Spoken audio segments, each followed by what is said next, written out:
Sometimes the best stories in golf aren't found on tour. You'll find them at the back of the range. And here's your host, Ben Adelberg. And once again, welcome to the back of the range. I am your host, Ben Adelberg. This is episode 182. Before we get to this week's guest, before we talk some golf with arguably the best amateur on the planet right now, my thoughts are going out to all my friends in Texas, Arkansas, Oklahoma, anyone that is dealing with this terrible cold weather. I don't know what to say. Living here in South Florida all my life, I've dealt with hurricanes, I've dealt with power outages. You have to deal with a little bit of heat because there's no air conditioning, but you just go outside.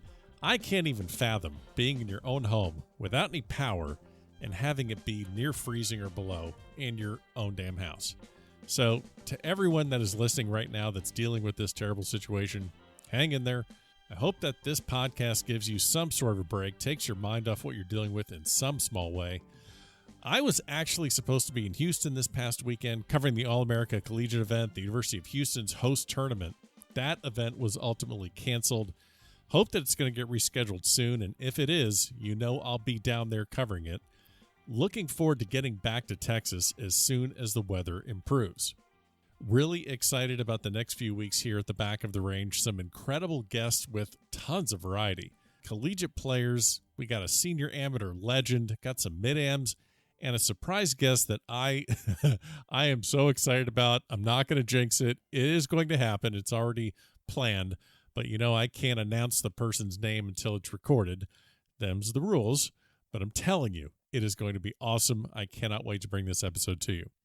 Another interesting thing that has happened this past month is the Instagram page, the Back of the Range podcast. It's had a huge bump, and I know that's due to my coverage of the Jones Cup Invitational a couple weeks ago, but over 4,000 followers now, which, hey, I think that's pretty good for a little golf podcast.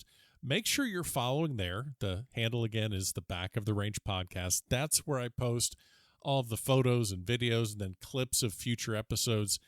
Make sure you check that out. Make sure you're following it. And the other thing I want to remind you of is there's a lot of merch available. Trucker hats, shirts, towels. There's a lot of stuff there. So go to thebackoftherange.com. You can also find every single episode.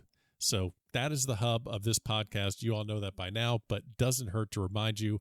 And hey, if you want to leave a review on Apple Podcast, that is always appreciated. Take a screenshot and post that on Instagram and tag me. I'll send you something as a way of saying thanks. My guest on this episode is the 2021 Jones Cup Invitational Champion, Ludvig Aberg, standout from Texas Tech University all the way from Eslöv, Sweden. I had a great chat with him after his win at Ocean Forest.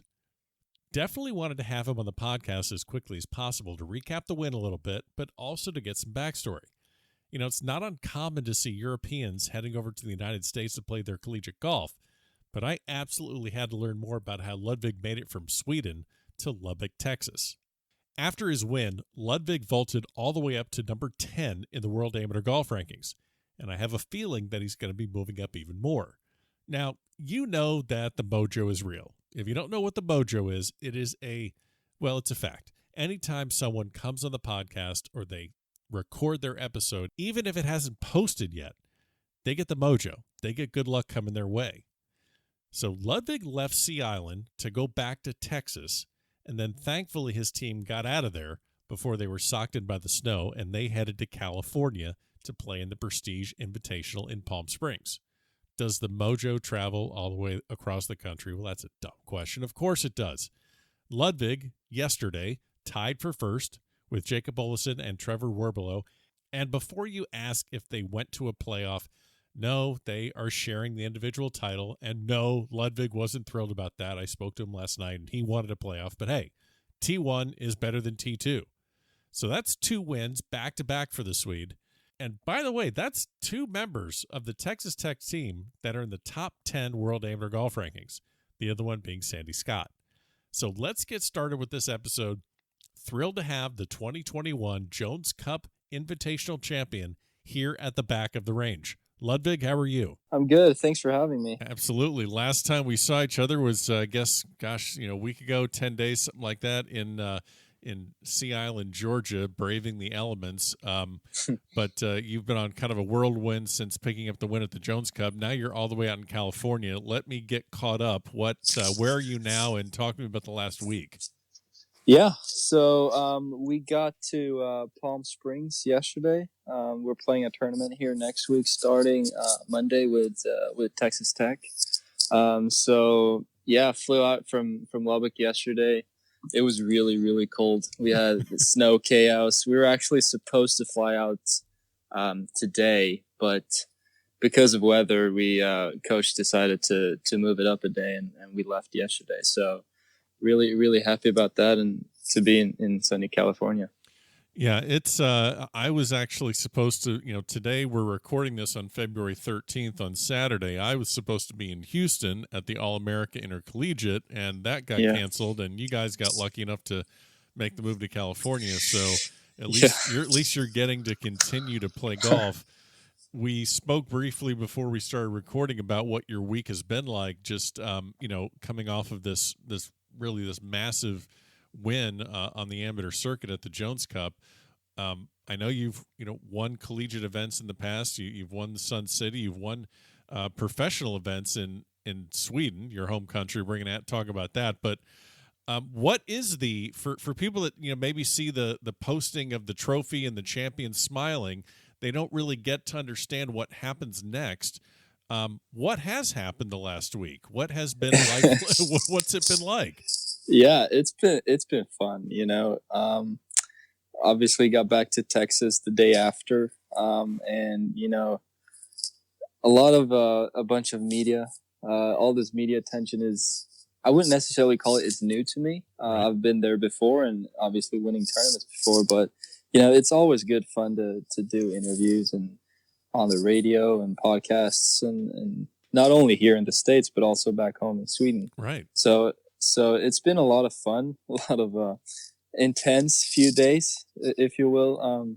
Not only in terms of the media and all that stuff, but also school. I mean, catching up on school, missed class last week, missed class this week. So I've been kind of busy. Now, do you just text your professors pictures of you with the Jones Cup trophy, just to kind of smooth things out a little bit? No, I mean, they don't care at all. They just see me missing class and turning assignments in late, I guess. Okay. They don't care about anything else. All right, we'll try and get that. We'll try and get you through and get you graduating and get you actually academically eligible. That's what's the biggest priority.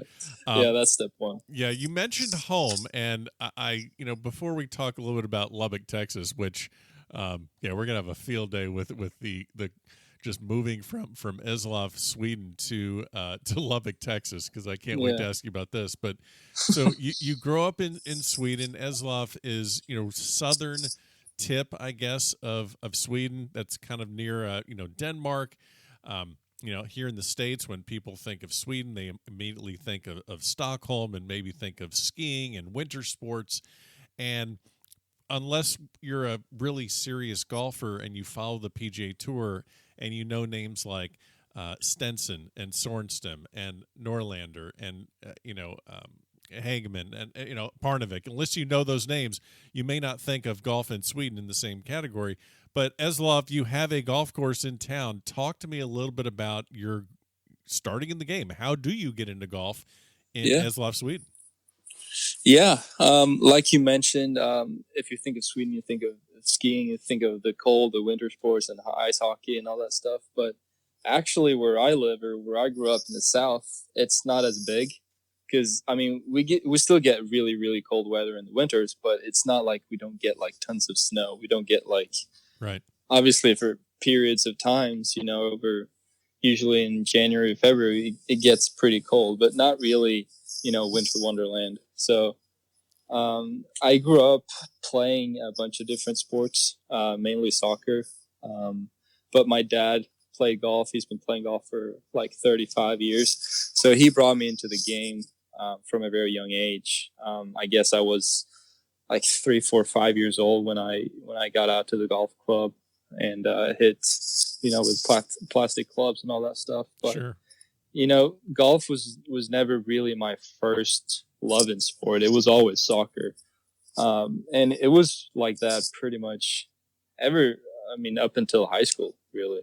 I love playing soccer. I still do. I still watch a lot of soccer, and so I actually, before I wanted to become a golf player, I wanted to become a soccer player. So it was kind of at one point when I started high school, I had to kind of choose. Do I want to keep playing soccer, or do I want to play golf on a more higher level and more competitive level? And I ended up going to high school at a golf program about 45 minutes from my hometown where I grew up. Okay. So that kind of led me naturally to choose to play golf. Plus, I was a little bit better at golf than I was at soccer, so that was like, yeah, this is more fun. Yeah, you got to kind of need to go with your strengths, so that makes sense.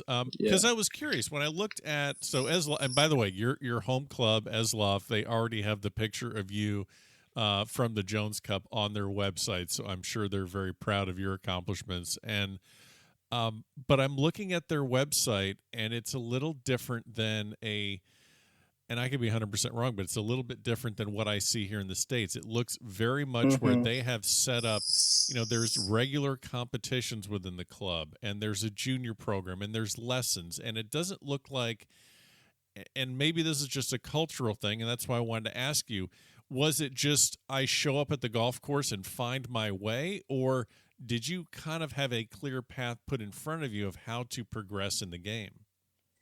Yeah. So Aslov, the course where I'm from, it's a small course. We have about just over 1,000 members, 1,500, I guess. So it's not the biggest of clubs, but it's pretty much like everyone knows everyone. Right. And so when I grew up, we had a pro, and it was twice a week, like an hour and a half twice a week that you got out there and you hit balls on the range. You went putting drills and just kind of played golf, not necessarily practice golf, but just play golf, just to have fun and kind of got into the game. So, and plus we had some good golfers, a couple of years older than me, when I grew up. So I always had someone to look up to. We have a guy, Malcolm Kukushinsky. He plays on the Asian Tour. He won on the Asian Tour a couple of years ago. So he's still, playing really, really good competitively golf. So he was always one of the guys that I looked up to growing up. And, he went out and he shot 5 under. Oh, I want to do that too. So it was always like a pretty natural, like competitive environment. But, at first it was always like, play golf, have fun, and, just enjoy spending time out there. Sure. You and I are both guilty of playing, playing here in the States and playing some amateur tournaments. I've played in, things down here in South Florida. You've played them all over the country, but we're spoiled when we go to these amateur tournaments, just like you were at the Jones Cup. You guys are all hitting basically brand new Pro V1s on the range. And, you know as well as I do, going all around, you're spoiled as practice facilities. I'm guessing that maybe it wasn't quite just like that in Sweden. Yeah, like you mentioned, we're getting so spoiled. Everything is so, well set up. It's just great people all around us. And, I'm really fortunate to be able to be in that kind of position. You're going to this golf academy, and at some point you realize, okay, golf is going to take me places more so than playing soccer or football. And now, obviously, this is not a new phenomenon. There are amateurs from Europe and from all the Nordic countries coming to the United States and playing collegiate golf. This is nothing new, but I'm always fascinated to hear, how does a kid from Sweden end up in Lubbock, Texas? So, and this is a question probably for Coach Sands, because your coach Greg Sands, you are not the only Nordic region member from your golf team. You have Fossis, and you have Bradley. So you have kids from There's a couple from Norway. So how does this happen to someone listening? Like, okay, walk me through this. Yeah, that's a good question. I guess it's up to Coach Sands, but I when I was a junior, when I was 16, 17, 18, I used to play a lot of events all over Europe. The British Boys, the European Boys Championship, sure. and I was fortunate enough to have Coach Sands there and recruiting me. So he came over, watched me play, and obviously saw something that he liked, I guess. So and plus, like, historically, there've been a lot of Swedes, and now on later days, and a lot of Norwegians too. Yeah. So when I came to Tech, we had one guy just finishing up school that was Swedish, and Freddie Neelan graduated the year before I came, and obviously him being really good, Big 12 Player of the Year 2018, or I guess 2017. So there've been historically a lot of good Swedish players, and not only the past couple of years, but also like early 2000s when Oscar and Nils Florin was there and played really well. So I've obviously heard about the place. I've heard about Texas Tech being one of the premier schools in the U.S. And, when Coach Sands came over and contacted me, I was like, damn, this is really good. So I was really flattered by him reaching out to me, and I was really fortunate for him to offer me to be able to play on the team.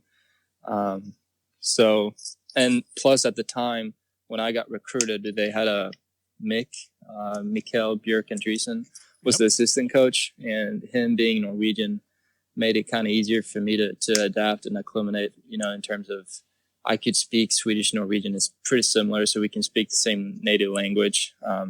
So he kind of helped me with the process as well.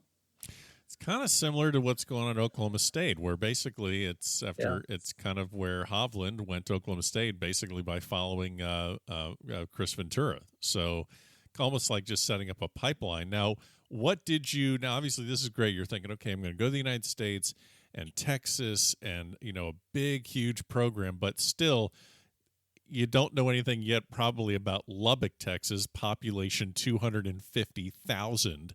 And what is the initial reaction to saying, okay, I'm in Lubbock, Texas, and and I'm thinking to myself, okay, Sweden, I've been to Sweden, and when I think of Sweden, also I'm thinking kind of a everyone, a little minimalistic, not big. I mean, compared to Texas, in Texas, everything's bigger in Texas, and everything is just loud. And then coming from Sweden, I'm thinking, okay, how does that work? So.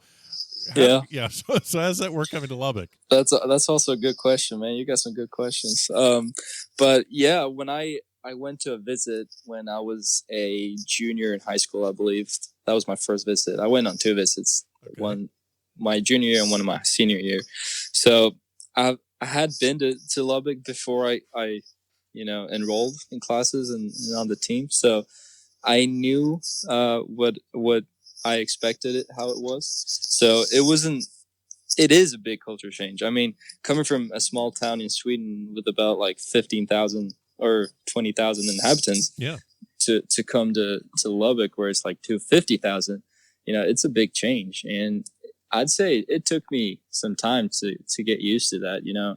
It's not, everything wasn't, going smoothly. It was tough, not only a new language, a new culture, being able to, obviously make new friends and all that stuff. So I knew some of the guys before, but not really well. So the first couple of months were intense. They were, going to campus, and this big campus with 35,000 people. And I'm like, what is this? So it was big. But yeah, I mean, I love it, and I'm hopefully got a little bit more used to it now, I guess. What is the, I guess, what is the biggest thing you miss about Sweden when you're in Texas? And then maybe what's the biggest thing you miss about Texas when you go home to Sweden? So when I'm in Texas, I mean, I miss the Swedish food. It's because, I mean, my stereotypical view of American food is just fried. Everything's, right, exactly. deep fried, chicken and all that stuff. So, I miss the Swedish cuisine in terms of like, just the classical meatballs and all that stuff. But also like we have some stews, we have some of that you really can't. I've tried to do it over here, but it's not the same. Right. So I miss that. Going back home is the first thing I do. My mom makes some really good food, so that's huge when I get home. Okay. But when I'm back in Sweden, I'd say that the competitive nature. I mean, in the facilities that we have at Tech, it's incredible compared to what we have in Sweden. You can't really, stress the fact enough that the facilities we have at Tech is one of the best places if you want to become good at golf. Sure. And so the resources we have in terms of staff at Tech, helping us basically 24/7. It's just a call away. We don't really have that in Sweden at my home club. But yeah, it's a lot of pros and cons with being in Sweden, a lot of pros and cons being in Texas. Sure. Well, this team you're on also, you're surrounded by such incredible players. I mean, not just yourself and everyone else. I mean, we're just looking at, Sandy Scott, he's going to be a 2-time Walker Cupper. He's, top 10 in the world as you are now.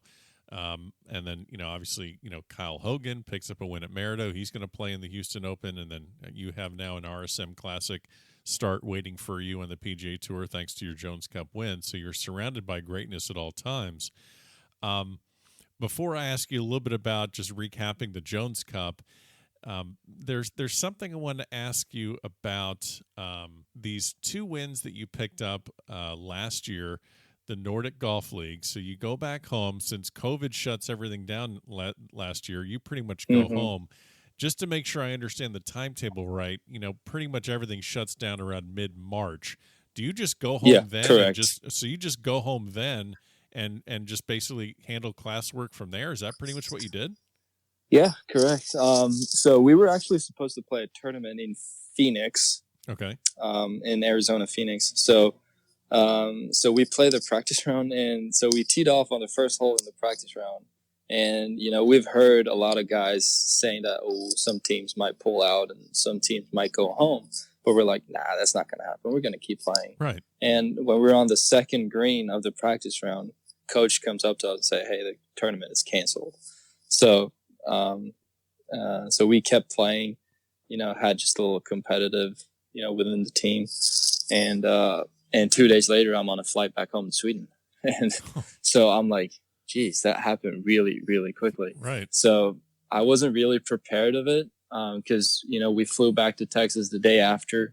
And actually the same night we flew back to Texas. And the day after, I just packed all my stuff and booked a flight back home to Sweden. So everything happened really quickly. And once I got back to Sweden, it wasn't, I wouldn't necessarily call it business as usual, but it was there wasn't a lot of cases back home in Sweden, not a lot of, deaths back home in Sweden either. So we were very fortunate to have everything kind of opened, like semi-opened. So, you're still not, mandatory masks. It's still not like that back home, even though there's more cases right now. But so I could live my life like semi-normally, so to speak. We didn't have any lockdowns or anything like that. So, we could play and I could hang out with my friends because no one really knew anyone that was COVID positive. So it was different from how it is here, as I kind of understood later. But I went home, played. Obviously in March, the weather is not really good in Sweden, so we didn't play as much. It was really cold. So, but then, back in April and May, when the weather starts to become really good, we could play pretty much all day, every day. Right. So yeah, I handled school online. Everything just completely switched from in class to online, and which was tough for me, but with some troubles with being disciplined in terms of schoolwork. But Yeah. I ended up pretty well, and yeah, it was weird. It was really weird. Yeah, and I have a friend in Sweden. They were telling me the same thing. How you hear news about what's going on in the States, and you're like, wow, this is completely different of how Sweden Yeah. is handling it. So, but you're over there, and you're like, well, hell, I got to keep my game sharp, and there's some tournaments I can play in. So you play the Nordic Golf League as an amateur. So I have to ask you. You win the, and I'm gonna completely screw up the pronunciation, but you're gonna love this anyway because I'm just a silly American. The Katrinholm Open, Yep, and correct. Barsbach Open. Yep, Man, correct. Awesome. That was good. Thank you. So you win both of those back-to-back weeks, and you beat the same guy. You beat Mikael Lindberg. Do you talk to him, and does he not like you? Like, do you like? Have you decided? You should send him like a Texas Tech shirt or something, just as a souvenir. Well, so actually, prior to those tournaments, we had the Swedish national team had a few like get-togethers, so like semi-tournaments, like 36-hole tournaments, from like geographically. So the southern players kind of got together and played Barsebäck as well as a few other courses. So, and we were very fortunate to have a bunch of European Tour players coming and playing those events. So we got to play some good courses with great competitive players, and so that really helped me to say, oh, if I can beat those guys, I can beat pretty much right. When the tournament starts back up. So that gave me some confidence going into those tournaments. And I don't know, like Mikael, he's a great golfer, really, really good golfer. He got his card to the Challenge Tour this year. He's playing the Challenge Tour. Good. So, and he's going to do really well up there. So, and for some reason he ended up being, he lost in the play. I won in a playoff in the first tournament. And then we played in the final group, the second tournament as well. And I ended up winning by 5 or 4 or 5. He's ready for you to go back to Texas. He's like, yes, right. I guess he wanted me out of the way at that point, but he ended up playing some fantastic golf that year and won multiple times after that. So, he's a great golfer and a great guy. That's awesome. Well, I just thought that was interesting how you pick up these 2 wins on a pro circuit and you're beating the same guy. I'm like, okay, that guy is probably not the first one from home that's calling you about your Jones Cup win, but that's okay. So let's talk a little bit about the Jones Cup before I let you go and get prepared for the Prestige out there in Palm Springs. You get into this tournament. I think it's pretty well known now that it was. The weather was nearly perfect this first day, and you get off to a start where you're 4 over after 10, and you have to basically, right the ship quickly. You're probably coming in thinking, oh my gosh, what an achievement. I was able to kind of keep myself somewhat relevant at even par. And you turn your card in, you look up, and Alex Fitzpatrick shoots 64. So we can laugh about it now because you have the trophy, but you just get through a tough first day and you're 8 back. How do you kind of incorporate or even comprehend that at the time? Yeah, like you mentioned, I was 4 over through 10, I think. Yeah, 4 through 11. And, I didn't play good. I did not hit good shots, but, I made a really bad double bogey on 10, got me to 4 over. So, and, but at the same time, I really trusted my own work. I trusted my swing. I trusted my abilities to, because I had been playing pretty well coming up to the tournament. So I knew that if I just, keep doing the same things as I'm doing, I'm going to get opportunities. I'm going to get birdie chances. And, all of a sudden I make birdie 12, 13. I made birdie 16, 17. So that got me back to even par. And kind of a mental thing that I thought about was just, just get me back to even par. If I can get back to even par, I'm going to I'm going to solve the rest. That's going to take care of itself. So I was trying to, and I did that throughout the tournament as well. I played for a number in my head that if I can get to par, I'm still in the tournament. We got 2 more days. Obviously I knew the forecast was going to be pretty tough for the next day on Saturday. So I knew that if I can get to par, I'm still in the tournament. So I managed to scramble on my, 4 under the last 7 holes. Yeah. And then I come in and I see that Alex shot 8 under. I'm like, geez. I mean, well, I realized that I was going to be like 5-4 back, but not 8 back. Right. God. And so that completely changed pretty much everything. Because also there was a guy shooting 4 under or 7 under. Yeah. Some Ralston. guys shooting 5 under. So there were some low scores out there. And I think, fortunately for me, the wind switched and the courses was being played, just completely opposite the next day. So that was really, I think, a benefit for me in terms of making this golf course really tough. Because, if you're going to have another day of good weather and in the south wind, I wasn't going to be close to being in, 1 shot back heading into the final round, unless I shot like 15 under, which I'm probably not going to do. Right. So yeah. Well, and the other thing, the thing I want to talk about, I try and make sure that listeners can take away something from each and every episode. And a lot of times I've asked the question of, okay, how do you get that mindset to go low? So that would be a question I would ask Alex, like, hey, how do you get and I think I did ask him after the round, I said, how do you get your mind wrapped around, hey, let's take this as low as I can and have no fear of getting into those mid and low 60s. But the one thing I want to ask you is, how do you develop the proper mindset to play good golf in bad weather? Because you and Kelly Chin shot 70, and those were I believe, the only 2 rounds under par. There were the 2 lowest rounds of the day on Saturday. But this weather, as you and everyone else that was out there knows, it was rain, it was wind, it was cold, it was very, very challenging. So how do you develop a proper mindset to not just survive it, but to thrive in really bad weather? Yeah, I think that goes back to where I grew up.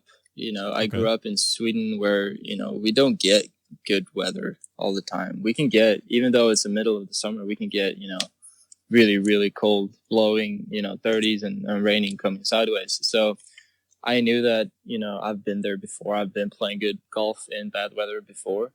But yeah, like you mentioned, it's just about staying dry. I mean, what I did was I just, relied on my routine.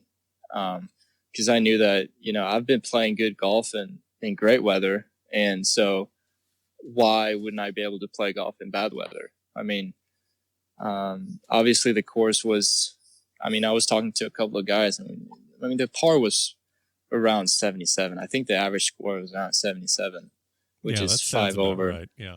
So yeah, it was tough. It was really tough. But I think the mindset of just, relying on your routine really helped me at least. And, just taking it might sound a little cliche, but just taking it shot by shot. I mean, you can't really focus on what's going to happen on the next hole or on the 2 next holes. I mean, it's all about what you're going to do with your next shot.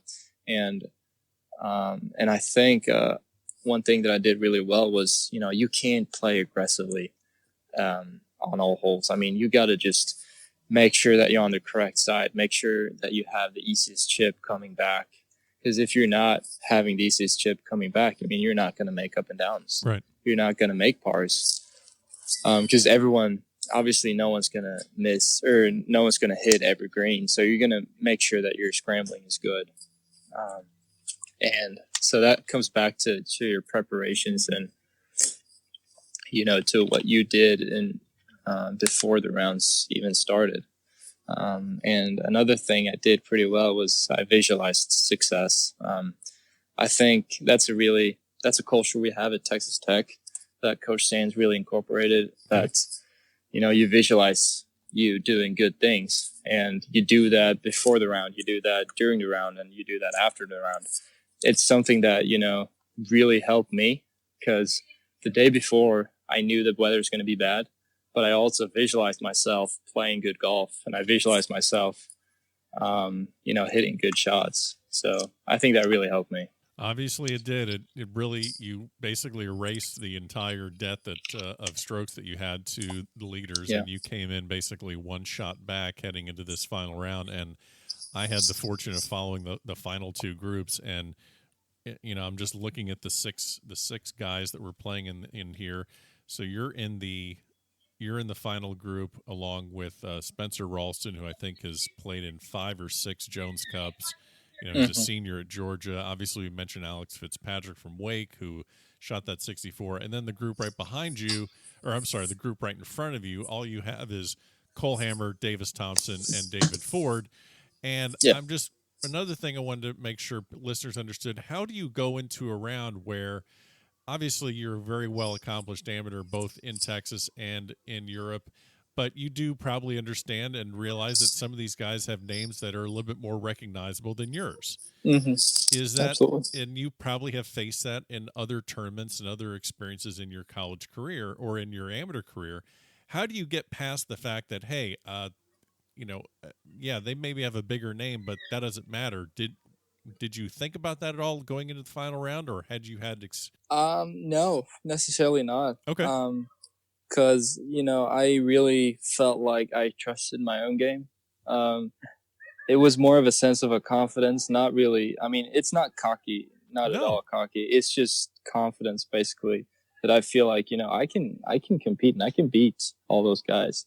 And no matter if Cole is playing really well or Davis is playing really well, I feel like I can play really well too. So it was tough to kind of flip the mindset from going from Saturday when it was really tough to going out on Sunday, when all of a sudden, you got this good weather and the wind. It was still off the north, which made the course tougher, but it was still, good weather. And all of a sudden you got to, go out there and win a golf tournament. So I did a good job of, just kind of resetting my mindset.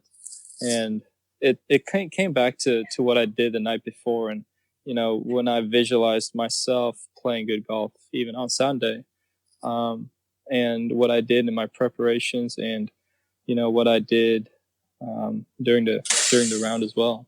So it was tough, but I am very, very proud of how I handled it. Well, it's a great win. Obviously, it moves you up into the top 10 in the World Amateur Golf Rankings. I can't imagine what it's going to do for you confidence-wise, especially getting into an RSM Classic. So you're going to have a PGA Tour start back at Sea Island, where I'm sure you're going to fall back on some pretty nice memories there. Yeah, for sure. Well, I'm going to let you go, but before I do this, one final question, and I really hope you got something good for me. As some people that are following along, they notice that there is a little bit of a prank war between your countryman, Mr. Stenson, and Mr. Ian Poulter. And Henrik Stenson is known as quite the prankster on tour, really dry, awesome sense of humor. Please tell me you have some sort of a prank you have pulled on one of your teammates at Texas Tech. I have to disappoint you. I don't. Oh, damn it. I'm sorry, Ben. Like you mentioned, Stenson being a really fun guy, and I see myself as a pretty fun guy too, right, but not really in terms of like pranks. Okay. So I'm sorry, I have to disappoint you on that one. Okay, well, no, you haven't disappointed me yet. We're going to work around this. Not yet. We're good. Yeah, we're good. So it hasn't happened yet, but who is going to be the easiest target for you in the future when you do pull a prank on someone? Who on your team would you just kind of say, "Oh yeah, I need to get"? Yeah, we have a Norwegian guy on our team, Bård Skogen. Okay, he is the biggest victim on the team. Okay, in terms of, he's a great guy, a really funny guy. I really like him. But he can easily fall under that. Perfect. Okay. And he's a freshman too. So he's a freshman, and we speak the same language basically. So yeah, we have a lot of fun. Well, this was great. I'm glad we're able to get some time. I know you got to get started and get concentrated on that tournament out there at the Prestige, but definitely wanted to chat about this great victory and not just talk about the Jones Cup, but talk a little bit about what led up to this great victory. So I appreciate the time. We'll do it again soon, and I appreciate you stopping by the back of the range. Yeah, thank you, Ben. Thanks for having me. And there you have it. Special thanks to Ludvig Aberg, Texas Tech University, for joining me here at the back of the range. Don't forget, follow along on Facebook, Twitter, and Instagram. Everything you ever wanted to know about this podcast can be found at thebackoftherange.com. Stay safe, stay warm, and we'll see you next time here at the back of the range.